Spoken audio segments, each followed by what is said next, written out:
ऋषि मुनियों की पावन धरती, देश धर्म का नाता है। कहते सारे लोग यही हैं, गो हमारी माता है। जाग उठो ओ भारतवासी, जाग उठो ओ भारतवासी, गो पर छुरियां चलती हैं। बंद करो गो माँ की हत्या, सारी जनता कहती है। बंद करो गो माँ की हत्या, सारी जनता कहती है।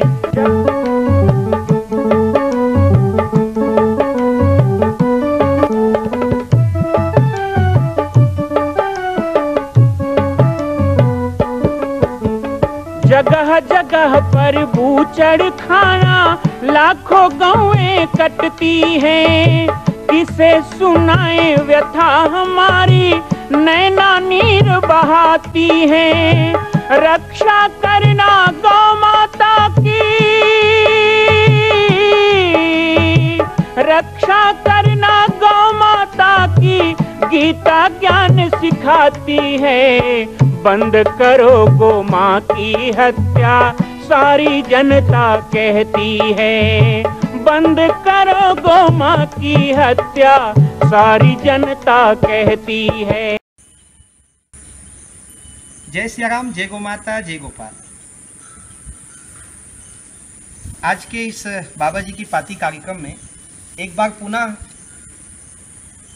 हमारे पाठक परदेसी जी के जिज्ञासाओं पर, और चूंकि आज श्री हनुमान जी का वार है तो श्री हनुमंत लाल जी के पावन प्रसंग पर आपको हम जोड़ेंगे। प्रतिदिन आप सभी लोग इस कार्यक्रम में जुड़ते हैं और आनंद लेते हैं। इस आनंद को और कई गुना बढ़ाने के लिए भक्तों की जिज्ञासाएं आमंत्रित है। पाठक परदेसी जी की क्या जिज्ञासा है, आइए जरा एक बार सुनते हैं। पूज्यवर राम बालक दास महात्यागी जी, सादर प्रणाम। एक जिज्ञासा है प्रभु, 40 चौपाइयों वाली हनुमान चालीसा की रचना गोस्वामी तुलसीदास जी ने कब, कहाँ और किससे प्रेरित होकर की थी, प्रकाश डालने की कृपा हो भगवान। श्री हनुमान जी महाराज के पावन चरित्रों का गोस्वामी तुलसीदास जी ने कई रूप में गान किया। कहीं पर संस्कृत के श्लोक के माध्यम से, कहीं पर उन्होंने श्री हनुमान जी के पावन जीवनी, उनके द्वारा किए गए राम काज को संकट मोचन हनुमानष्टक के रूप में, कष्ट निवारण के लिए, दुख पीड़ा निवारण के लिए बजरंग बाण। इतना ही नहीं, गोस्वामी तुलसीदास जी ने रामचरितमानस में सर्वाधिक गुणगान हनुमान जी का किया। क्योंकि यदि राम जी हमारे इष्ट हैं तो हनुमान जी हमारे देवता हैं। श्री हनुमान जी महाराज के लिए गोस्वामी तुलसीदास जी ने विनय पत्रिका, दोहावली, कवितावली में भी कई जगह पर विभिन्न विषयों को लेकर उनके पराक्रम रूप, उनके भक्ति रूप, उनके दाता रूप, उनके सेवा रूप सभी को उजागर किया। इसी क्रम में कहते हैं कि राजा टोडरमल, जो गोस्वामी तुलसीदास जी के बड़े नज़दीकी थे, जब रामायण ग्रंथ पर संकट दिखा तो गोस्वामी तुलसीदास जी ने टोडरमल को ही रामचरितमानस की मूल प्रति, जो आज राजापुर उत्तर प्रदेश में स्थित है, वो उनको दिया था। टोडरमल के वंशजों के द्वारा भी रामचरितमानस की कई प्रतियां पाई जाती हैं, जो उस समय टोडरमल जी ने अलग अलग प्रति कराई थी। एक बार गोस्वामी तुलसीदास जी के भुजाओं में दर्द हुआ। इसका उल्लेख गोस्वामी तुलसीदास जी ने स्वयं किया है। बाहु के तकलीफ से मुक्ति पाने के लिए बड़ी करुण भाव से गोस्वामी तुलसीदास जी ने हनुमान जी को कई रूप में पुकारा कि हे हनुमान जी, आप रावण के भुजाओं को तोड़ने वाले वीर हैं और मेरी भुजाएं तकलीफ में हों, यह नारकीय वेदना जैसा असहनीय पीड़ा मैं क्यों झेल रहा हूँ? आपके शरण में हुए भक्त को इतनी पीड़ा क्या शोभनी है? श्री हनुमान जी महाराज ने बड़ी कृपा की और उनके बाहु का दर्द दूर हुआ। वो जो प्रार्थना हनुमान जी के लिए गोस्वामी तुलसीदास जी ने रची, उसे हनुमान बाहुक कहते हैं। ऐसे ही गंध मयंद छंद को बनाकर बहुत सारे हनुमान जी के लिए तुलसीदास जी की रचना है। लेकिन सबसे प्रसिद्ध, सबसे संक्षिप्त और सबसे प्रिय रचना सचमुच हनुमान चालीसा। और ये चालीसा शब्द की उत्पत्ति आप जानते हैं कहाँ से हुई? यह हनुमान चालीसा से हुई।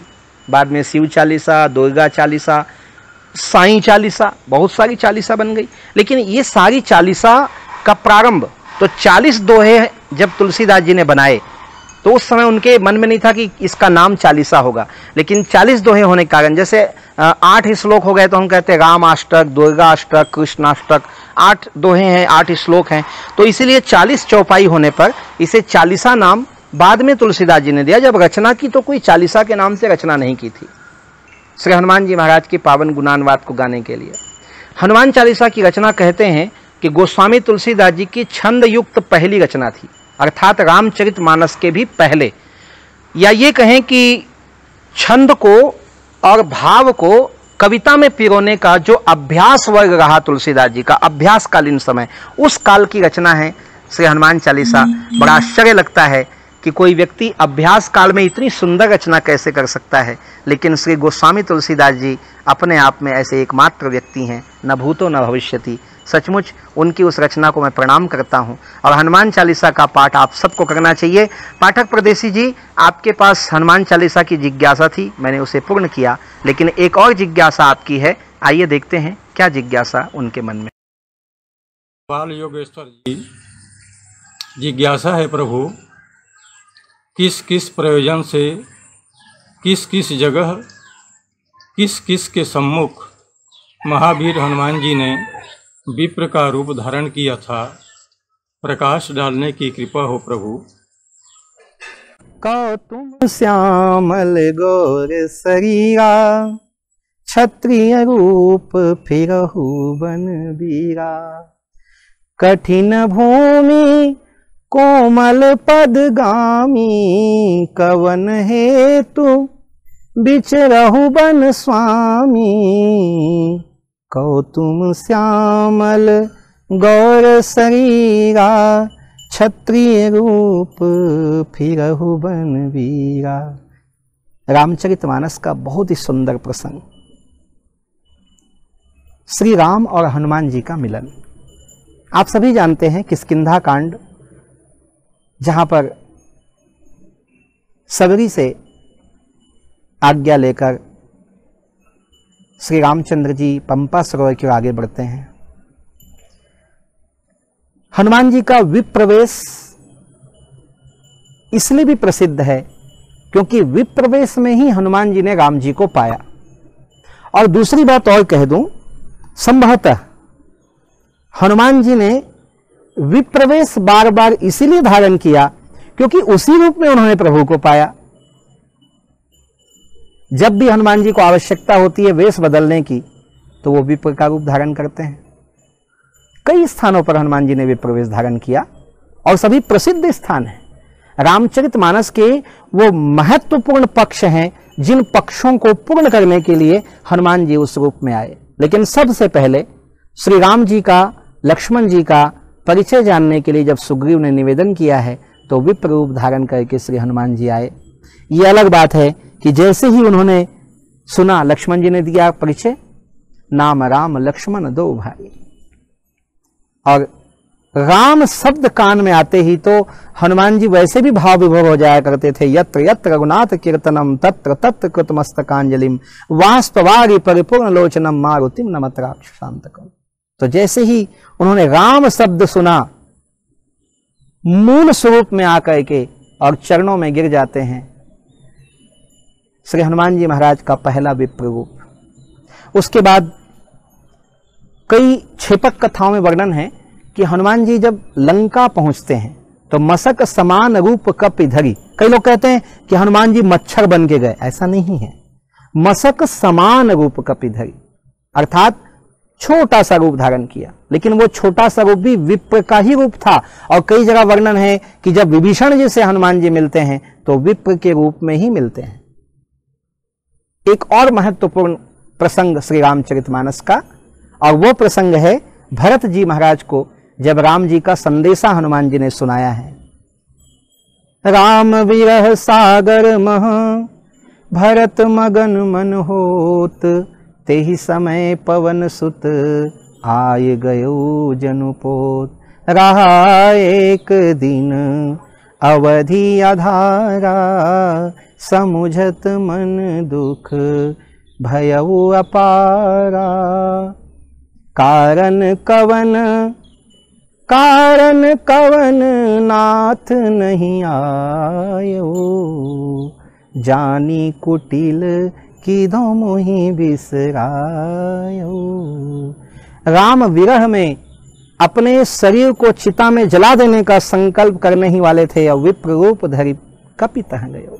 हनुमान जी वहां पहुंच जाते हैं। तो इस तरह विप्र रूप 5 प्राणों की रक्षा हनुमान जी ने की। सबसे पहले सीता जी की रक्षा, दूसरे लक्ष्मण जी की बूटी लाकर रक्षा, तीसरे भरत जी को संदेश सुना के रक्षा, चौथे में विभीषण जी को शरणागति देकर की रक्षा, और 5वें में मित्रता करा के सुग्रीव की रक्षा। ये रामायण के 5 प्राण की रक्षा करने वाले पंच प्राण रक्षक श्री हनुमान जी महाराज हैं। विप्र रूप उन्हें बहुत प्रिय है। विप्र का स्वभाव सरल होना चाहिए, विप्र का प्रभाव अकड़ना नहीं। विप्र अर्थात बहुत सम्मानित जन, बहुत ही सज्जन हनुमान जी का रूप धारण करना विप्र का इस ओर इंगित करता है। इस तरह विप्र रूप की संज्ञा हनुमान जी ने दी।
सबको सन्मति दे भगवान, ईश्वर अल्लाह तेरे नाम, सबको सन्मति दे भगवान।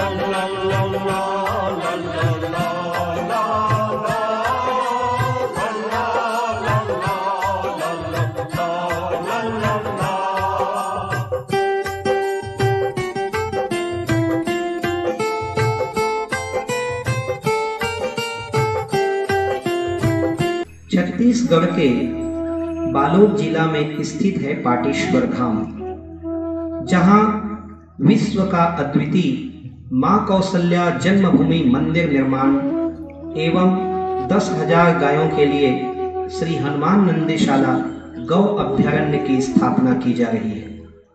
श्री पाटेश्वर धाम के आध्यात्मिक, धार्मिक एवं नित्य नवीन जानकारियों से जुड़ने के लिए हमारे YouTube चैनल राम बालक दास को सब्सक्राइब करें एवं घंटी का बटन दबाएं। जय सिया राम, जय गौ माता, जय गोपाल।